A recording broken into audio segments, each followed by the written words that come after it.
The Nazca Mummies case has scientific experts coming out on both sides of the debate. UFO material has the fascinating property of levitating when exposed to specific terahertz frequencies. A global UAP Interparliamentary Alliance to study the UFO phenomenon has just been launched.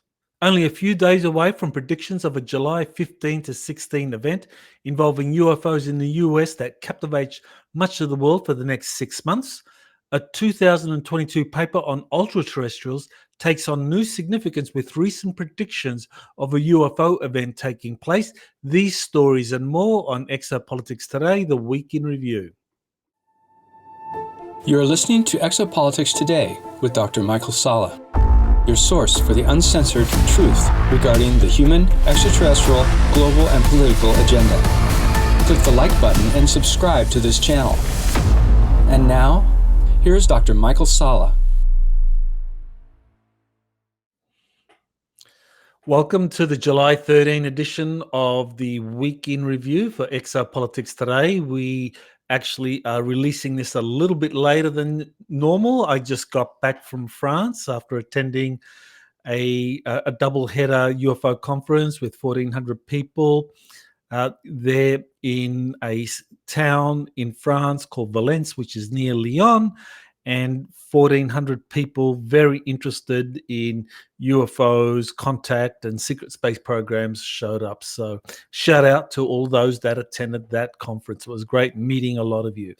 Well, here we are now back in Key West, and I'm going to go through some of the leading stories that I covered in my Twitter feed for this Week in Review. And again, for those that want to get the references to the stories I'm going to discuss, just go to my Twitter feed or x.com/Michael Salla. That's all you need to do. So here's something. I just retweeted this tweet from David Hythe concerning an angry Jaime Maussan hitting out at a Professor Stephen Brown's hypothesis at the Roswell Festival that the Nazca mummies are ancient archaeological artifacts made of of parts of other bodies. On his Mexican TV show, No Humano, he denies evidence given by Professor Brown. Well, I think Jaime Maussan is quite correct to do so. This Nazca mummies case has been studied, has been investigated by multiple scientists. And I recall back, I think it was around 2016, 2017, when the Nazca mummies case first came out, that there was studies done by a number of scientific experts, and they concluded that that some of the bodies that were recovered were clearly humanoid, of a different species that were at least 700 years old, and that these were not a composite of different entities or beings or different organs thrown together. I think there has been some hoaxes that have been included in the Nazca mummies case. This is a typical ploy by those that want to cover up this kind of information. They spike genuine artifacts with fake ones, so that way you can have scientists coming out like this Professor Stephen Brown, who is given one of the fake artifacts, and he studies it, and he concludes that yes, this is a composite of different organs or different beings, different artifacts that were created as a kind of hoax, as opposed to some of those experts that say that in the case of the Maria mummy, the most famous of them all, they found that this was some kind of reptilian being that was actually carrying a fetus at one point, and that this was not something that was just thrown together, which is what the fake ones involve. So I think this is just one of those examples of where you get scientists coming out on both sides of the debate, depending on the data they're given. Some are given data that is based on genuine artifacts. Others are given data which might be compromised with some fake artifacts thrown in, and that obviously influences their final take.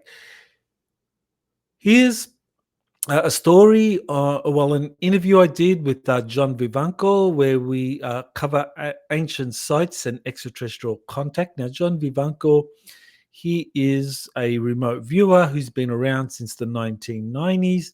He has been interviewing a really wide spectrum of very interesting targets. He's very accurate, which you need to be if you're a professional remote viewer and you rely on corporate or government clients that get you to view different targets. Sometimes these targets are classified, they can't be talked about, or proprietary, they can't be talked about. You need to be pretty good to do that. Now, in our interview, we discussed some of the remote viewing targets, such as Atlantis, Egypt, Göbekli Tepe in Turkey. And one of the targets that he looked at was the Serapeum in Saqqara, Egypt. And what I found fascinating, because I actually returned from Egypt a couple of months ago, and I went to the Serapeum, and there were these very large sarcophagi. I mean, there was, I think, 25 of them, 25, 26 of them, kind of like side by side. And the conventional archaeological explanation is that these were filled with the mummies of Apis bulls. But when John Vivanco did the remote viewing, what he found was that these were actually, those sarcophagi were used by lion beings or feline beings, clearly very, very tall. And he discussed that they use these things for interstellar communication. And in our discussion, we discussed the possibility that these were actually stasis chambers. Well, that was also one of the functions, that they could be used as stasis chambers, where you could actually have the consciousness in that lion being moving to a distant interstellar location, and they kind of inhabit another avatar. And I think that's probably one of the ways that some of these ancient gods operated, that they did have avatar bodies, and they would pop in and out of an avatar body that was maybe on another planet or on a spacecraft, and that they would pop out of that avatar body into an avatar body that would be protected or preserved in a stasis chamber like these sarcophagi at the Serapeum. So fascinating discussion we had there, and definitely I recommend taking a look at that interview. Here is something that I thought was very interesting. It is Jeremy Rice, the alien scientist.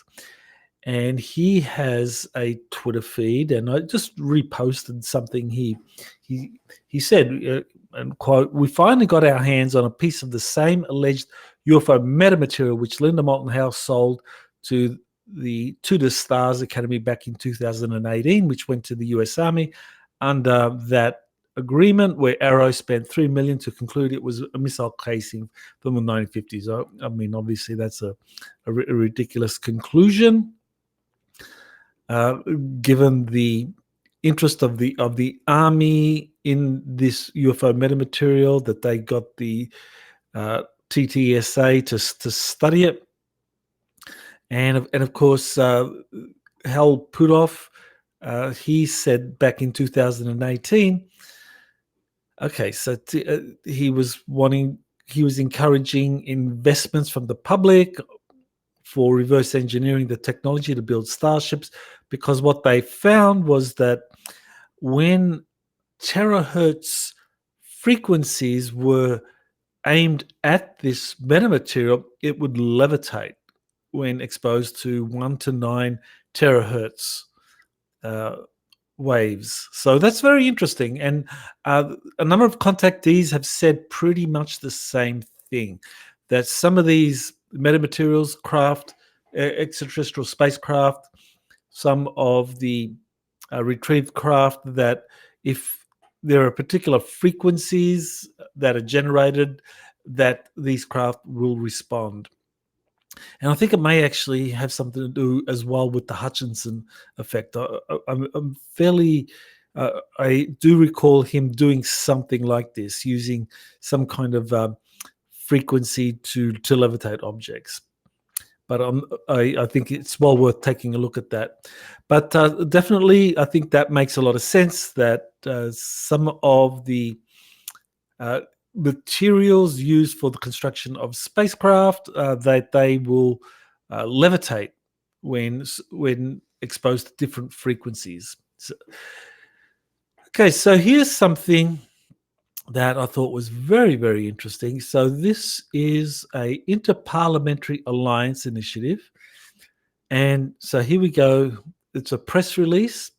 So the NHIR Institute launches a UAP Interparliamentary Alliance initiative. So here we have, so the Non-Human Intelligence Research Institute, based in Australia, announces the launch of the UAP Interparliamentary Alliance. This international initiative seeks to unite a cross-party group of legislators to foster transparency, scientific research, and global collaboration on unidentified anomalous phenomena. I mean, I think this is a very good idea to start getting parliamentarians across different countries to collaborate with one another on this UAP issue, because it is becoming much more important in different countries, even though in the United States, I mean, certainly you've had countries like Peru and Mexico have had parliamentarians taking a look at this. France has also had some serious investigations into the UFO phenomenon. So I think this is the next step, getting parliamentarians from different countries to collaborate and discuss and come up with initiatives. Now, when I read this, what immediately came to mind was a historic UFO initiative related to Sir Eric Gairy, who was the Prime Minister of Grenada from its independence in the mid-1960s up until his ouster in 1979. And so he became interested in the UFO phenomenon. I mean, according to some sources, I remember Wesley Bateman, a very famous psychic, he said that Eric Gairy actually found a dead Nordic extraterrestrial and some debris on a beach in Grenada. And after that, he was convinced that there was a cover-up, and he stored away the body and some of that material, and he went to the United Nations and encouraged the United Nations Secretary General, who at that time, I believe that was Kurt Waldheim, and he encouraged the United Nations to set up a study group. And so what happened was that the United Nations, even though Britain and the US opposed the creation of such a study group, so Eric Gairy was able to successfully get a General Assembly decision passed. Now, a General Assembly is different to a General Assembly resolution. A resolution is something that stays on the books, and it's something that indicates the kind of will or the disposition of the entire United Nations General Assembly, whereas a UN General Assembly decision is more of an administrative process. So this was just a maneuver by Britain and the US and those wanting to cover up the UFO phenomenon to marginalize what Eric Gairy was wanting to do. They tried to stop him from moving forward with this initiative when they realized that he was going through with it, that he had support in the United Nations General Assembly to set up this study group for UFOs and to have all different countries collaborate and share data. When they realized that that was something that was going to be passed, they engineered that this would be something that would be passed as a decision as opposed to a resolution, hoping to kind of like have it sidelined and never implemented, which is exactly what happened. soon after this General Assembly decision was taken in 1978, Sir Eric Gairy was replaced as Prime Minister of Grenada by a coup that I think was engineered by the CIA to get rid of him. So very sad what happened to Sir Eric Gairy, but I think that happened in 1978, so 46 years later, you have an Interparliamentary Alliance initiative. So hopefully this will kind of broaden. You'll have different legislatures, congresses from around the world collaborating, and eventually that might result in the United Nations kind of like dusting off this decision that was reached in 1978 and creating a kind of like United Nations UFO study group.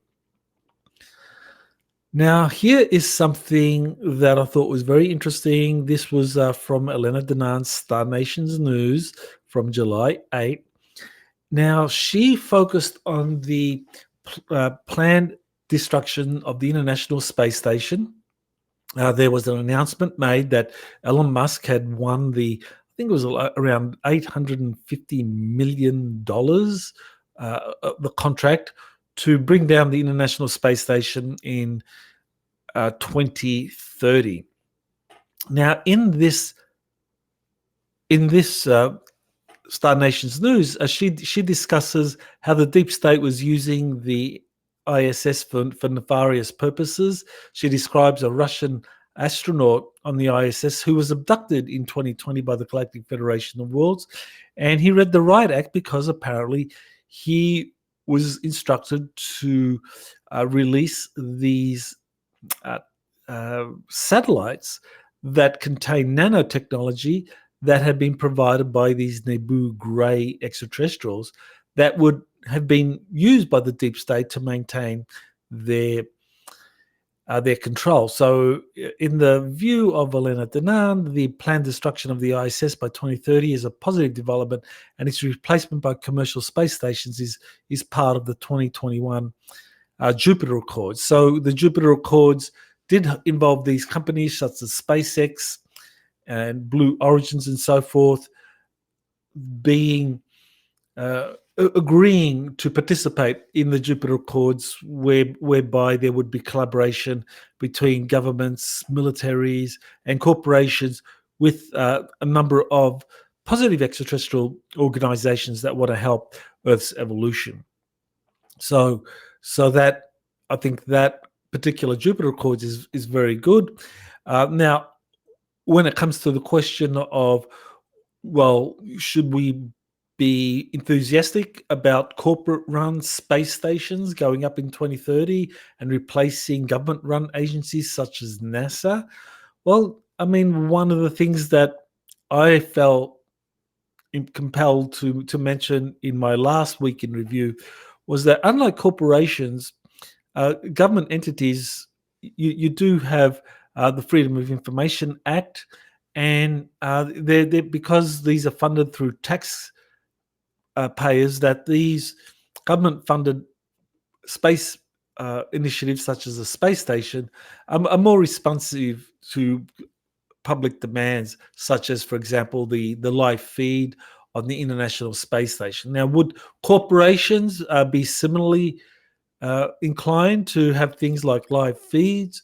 Now, we know corporations aren't covered by Freedom of Information Act, so right there's a big difference. Now, I think the NASA program and the European Space Agency programs, in terms of how they ran the ISS, I think absolutely correct that, yeah, these were not really that transparent.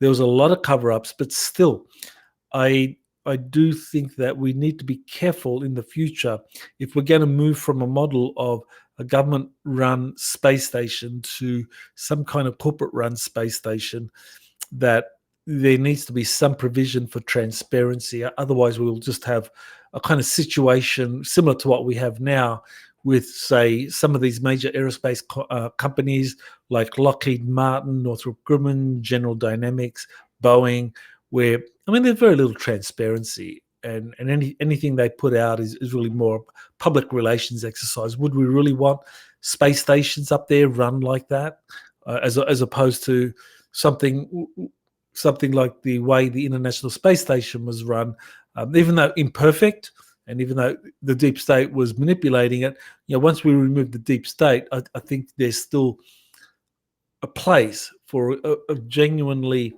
transparent, government-funded International Space Station.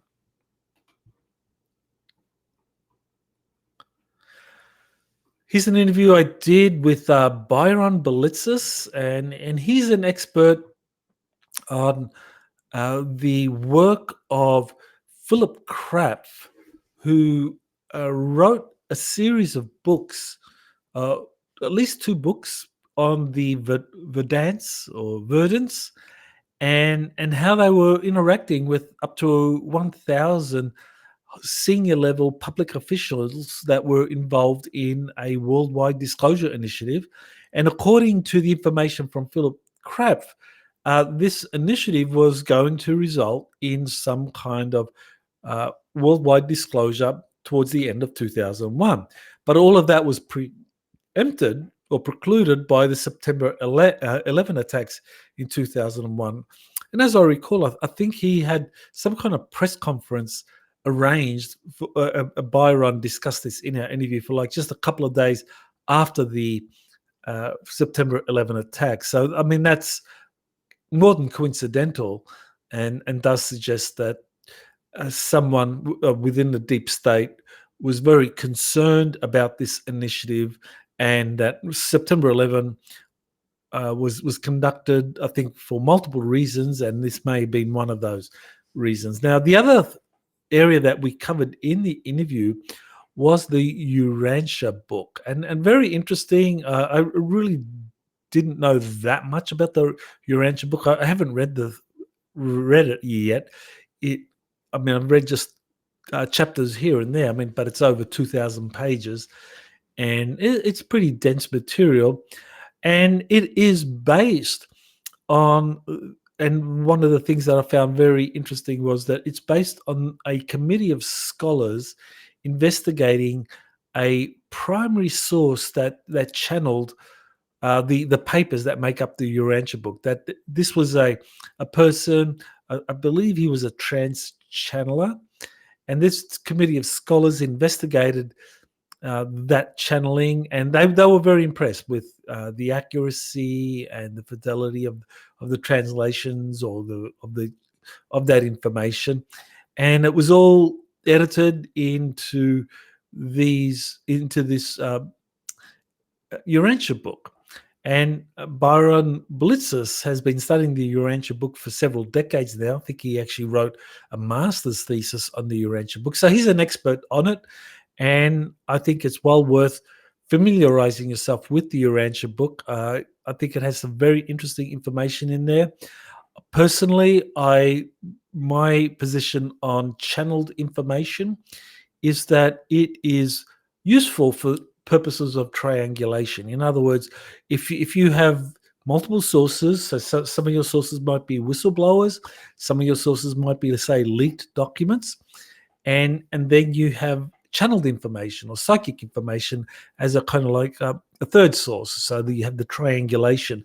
And I find that method is very helpful, because I would not use channeling as a primary source for information on extraterrestrials, because I think channeling can be very easily compromised. But some channelings have stood the test of time. Edgar Cayce, the Law of One material, and the work of Phyllis Schlemmer, the Council of Nine, have stood the test of time. Jane Roberts, the Seth material also have stood the test of time. They seem to be very widely accepted and accurate. And I think the Urantia book may also fall into that category.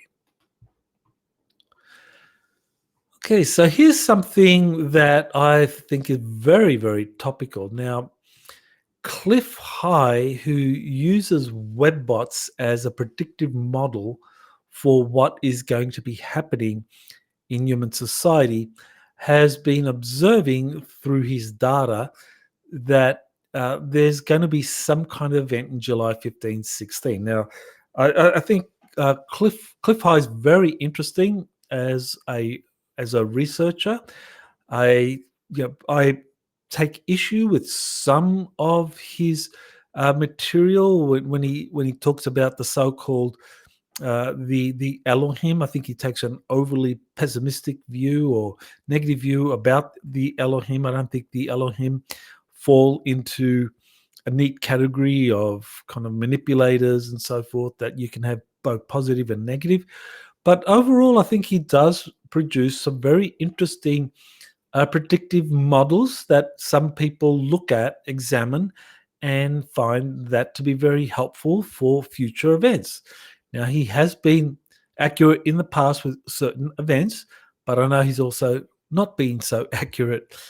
Still waiting for silver to reach $1,000 as he predicted about 5 years ago or something. But still, overall, he does have quite a large following, and among those following his work is Dick Allgire's Future Forecasting Group. Or Dick Allgire is a fan of Cliff High, and Cliff High made what he observed was that July 15, July 16, or a few days either before or after, that in examining webbots, these algorithms he uses to analyze the internet, and he's able to look at the language in the internet, and he's able to make some predictions. So it's a predictive model. I mean, he doesn't release the data for independent experts to be able to scrutinize that. So, we just have to take his word for it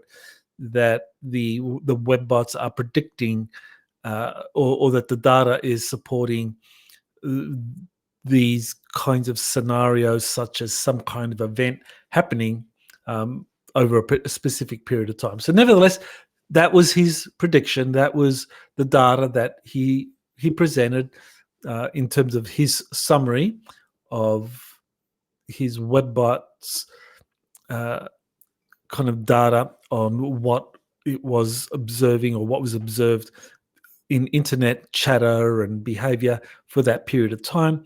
Now, Dick Allgire's Future Forecasting Group, which uses a double-blind method, is, I think, probably the leading remote viewing organization out there, because it's a double-blind process. I mean, if it's not the leading, it's certainly right up there, very close in terms of a publicly funded and publicly available remote viewing organization that looks at events without having any agenda, without having any kind of vested interest in anything, just having a group of 5, 6, or it's typically 4 or 5 very talented remote viewers who look at a particular target and then give a report, and then they have other additional remote viewers looking at the event as well, or the target as well. So, I mean, his remote viewing group found that there was support for what Cliff High was predicting. So I think that means that we really do need to pay attention to what Cliff High predicted, and the remote viewing data supports that. So very interesting. So there's a link here to the YouTube video of the crypto viewing that Dick Allgire did, or his Future Forecasting Group. And there's also a link to the actual article, or actually the audio that Cliff High created, where he looked at this period, July 15. And right now we're talking about in 2 days' time.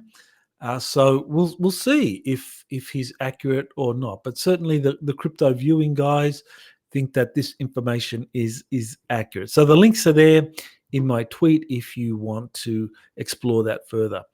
Now, Dr. Hal Puthoff, he put out a paper in 2022 on ultra-terrestrials. And I just wanted to kind of link that here. So the ultra-terrestrial model, where he talks about these beings that are not extraterrestrial, but he describes them as either interdimensional or crypto-terrestrial. And that's interesting because I think it takes on added significance today when we are looking at the possibility of some kind of UFO event, whether genuine or being staged, that involves crypto-terrestrials as opposed to extraterrestrials. I just think that this paper is well worth looking at, just so that we can be more familiar with, who are ultra-terrestrials, who are crypto-terrestrials, how do they relate to higher or interdimensional beings and so forth. Okay, so my trailer came out for my next webinar, which is going to be Faking a Crypto-Terrestrial Invasion. So that's going to be held on July 27, 2024. And I, independently of what Cliff High, the remote viewing group, said, I was looking at the exopolitical data, and my view was that there is very likely going to be a fake crypto-terrestrial invasion being launched. And I thought that was synchronistic with the kind of information that was coming from Cliff High and the future forecasting guys. So here's a trailer. You can watch that trailer on YouTube. It really is, just goes for 3 minutes, and the intent is to just really introduce you to the kind of idea of crypto-terrestrials as opposed to extraterrestrials being used in some kind of false flag event. And in my webinar, I'm going to be talking about all of the data concerning false flag alien events. In particular, there was this initiative in 2016 where there was a plan to delay the 2016 election because there were concerns that Donald Trump would win that election. And ultimately, it was called the Benenson Study Group, released a very thought out white paper describing different scenarios, like what could lead to a delay in the 2016 election. And one of those scenarios was a false flag alien invasion. So of course that didn't happen then, but I think right now, 2024, where we are, something like that could well happen. And this is something that I'm going to talk about at length, is people are not familiar with the deep underground military bases and the cloning projects they have down there. That they've been doing cloning all the way back to the 1970s. So anyway, so that's what I'll be discussing on July 27, and you can just go and register for that webinar. Just go to exopolitics.org. And here we have Brad Olson and Kerry Cassidy. They also did a interview. I think Kerry was interviewing Brad in this particular event, and they're also talking about similar issues to what I just raised. They looked at the future forecasting group and Cliff High's prediction of some kind of event in July 15, and they kind of like cite other sources that something's coming up. I think Brad Olson talked about the Vatican at length, and Kerry talked about some of her sources. And as I mentioned, I also decided to do a webinar on this possibility that there will be some kind of false flag event happening soon, because I think, looking at the exopolitical data, this is what I think may well be staged or may well be coming. So they're of the similar opinion. So I just thought that was another source well worth investigating. Brad Olson, he's written some really fascinating books beyond esoterica, and Kerry Cassidy, she's been around since I think around 2005, 2006, interviewing many hundreds of whistleblowers, and has some really good sources and data that she has released over the years. So definitely worth considering that. So overall, I think the possibility of some kind of false flag event happening in the next few weeks, few days even, definitely is very, very high, because I think the 2024 presidential elections is something that the deep state fears, because they see no alternative to Donald Trump winning, especially with the meltdown of Democratic support for Joe Byron. So we shall see. Well, that is it for the Week in Review for July 13. I look forward to being able to do this again next week for you, and so I will see you then. So thank you and aloha. You have been listening to Exopolitics today with Dr. Michael Salla. Please remember to like, share, and subscribe to this channel. Join or start a conversation in the comments. Take the time to explore the vast library of best-selling books, webinars, and podcasts by Dr. Salla. Visit exopoliticstoday.com.